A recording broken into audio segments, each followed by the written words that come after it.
¿Por qué Tomás de Aquino sigue siendo clave en la Iglesia? Francisco Martínez Hoyos, artículo de La Vanguardia. Si tenemos en cuenta que Tomás de Aquino, 1225 a 1274, vivió solo 49 años, y que una buena parte de este tiempo lo pasó viajando, nos impresionará aún más lo prolífico de sus contribuciones. Su obra completa, en una edición del siglo XIX, abarca 38 volúmenes. No trató solo temas filosóficos, también cuestiones políticas e incluso relacionadas con las ciencias de la naturaleza. A lo largo de los siglos, su influencia iba a ser, más que importante, descomunal. La Iglesia Católica le considera uno de sus más grandes pensadores. Por eso le denomina Doctor Angélico o Doctor de la Humanidad. La literatura geográfica sobre Tomás, como la dedicada a otros santos, contiene anécdotas piadosas para transmitir a los lectores que se hallan ante un personaje destinado a la grandeza. Se cuenta, por ejemplo, que el futuro filósofo, cuando era un niño, se aferraba a un escrito con el texto del Ave María, la conocida oración. Sus padres, pertenecientes a la aristocracia italiana, lo enviaron a la abadía benedictina de Montecassino para que se empapara del saber de la época. Su familia suponía que, con el tiempo, llegaría a ser el abad de la comunidad, puesto que entonces ocupaba su tío, Landolfo Siniboldi. Él, sin embargo, tenía otras aspiraciones. Prosiguió su formación en Nápoles y la completó en Colonia, Alemania, donde se convirtió en el discípulo favorito de Alberto Magno. En un principio, su vida no se distinguía de la del típico empollón. Consagrado por completo a los estudios, era un chico tímido al que sus compañeros apodaban el buey mudo, porque no acostumbraba a meter baza en las conversaciones. Parecía, a primera vista, no demasiado listo. Pero Alberto Magno supo ver más allá de las apariencias y captó todo su potencial. Llamáis a este, el buey mudo, pero yo os aseguro que este buey dará tales mugidos con su ciencia que resonarán en el mundo entero. En 1244, la Orden de los Dominicos llevaba poco tiempo en activo. Tomás se unió a sus filas contra la voluntad de su familia, que recurrió a todos los métodos a su alcance para hacerle cambiar de opinión.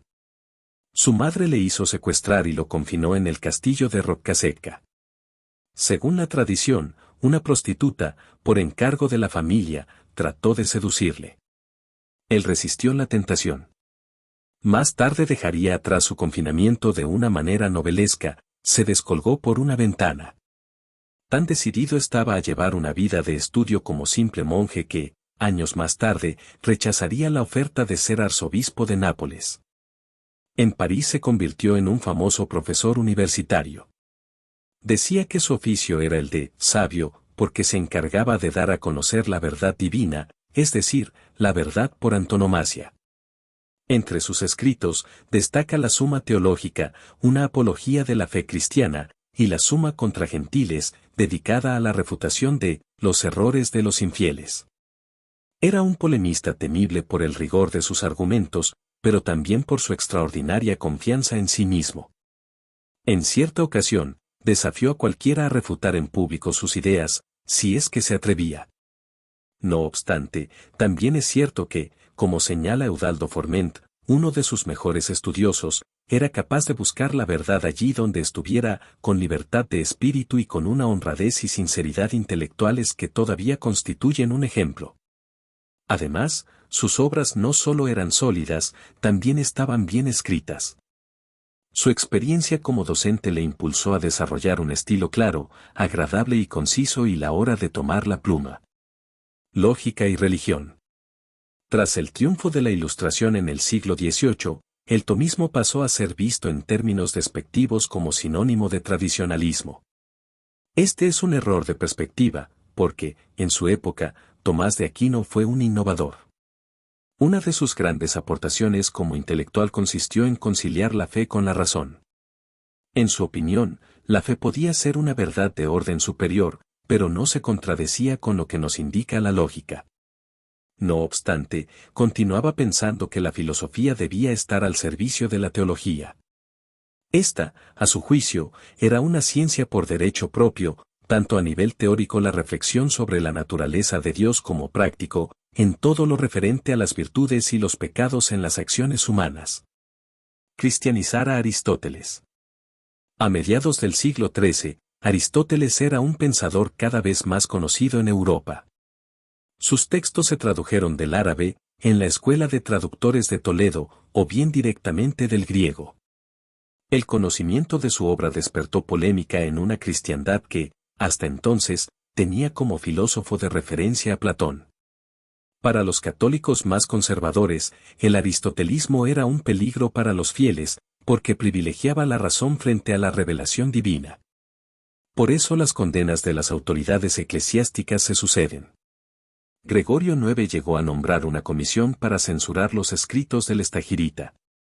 En este ambiente de recelo hacia las ideas nuevas, Tomás de Aquino realiza una aportación revolucionaria al mostrar que Aristóteles era del todo compatible con la ortodoxia cristiana. Divulgó sus obras filosóficas, pero también un tratado, La Política, ignorado por el mundo académico. El preceptor de Alejandro Magno dividía las formas de gobierno en monarquía, aristocracia y democracia, con preferencia por esta última. En cambio, nuestro protagonista apostará por una combinación de los mejores rasgos de los tres sistemas. El poder debía estar orientado hacia el bien común. En caso contrario, el pueblo tenía derecho a derrocar al tirano por medios pacíficos o violentos si no existía otro remedio. Podemos preguntarnos hasta qué punto Tomás de Aquino, al cristianizar a Aristóteles, desnaturalizó un pensamiento que se había formulado en un contexto cultural muy distinto al de la Iglesia. Demos a esta cuestión la respuesta que le demos, lo que está claro es que nada en la historia de la filosofía occidental volvería a ser lo mismo. Entregado al estudio en cuerpo y alma, el gran pensador sufrió hacia el final de su vida algo parecido a un agotamiento nervioso. Por razones sobre las que solo podemos especular, creyó entonces que nada de lo que había escrito tenía valor, experimentó algún tipo de experiencia mística. Es lo que creen muchos de sus biógrafos. Es posible que, si fue el caso, sintiera que las palabras ya no le servían para comunicar lo que quería decir. Lo que sí es seguro es que ya no se sentía con fuerzas para continuar. No tardaría en morir, aunque no sabemos si por causas naturales o asesinado. Su fama no haría más que extenderse. Subió a los altares en 1323. 2 siglos después, en 1567, se convirtió en doctor de la Iglesia. Un movimiento de origen decimonónico, el neotomismo, reivindicó su legado y adquirió gran prestigio gracias a autores como Jacques Maritain, 1882 a 1973. Esta corriente, apoyada por el Vaticano, se convirtió en el pensamiento oficial de la Iglesia. Según el Papa León XIII, en su encíclica Aeterni Patris 1879, el tomismo debía ser la base de cualquier filosofía cristiana.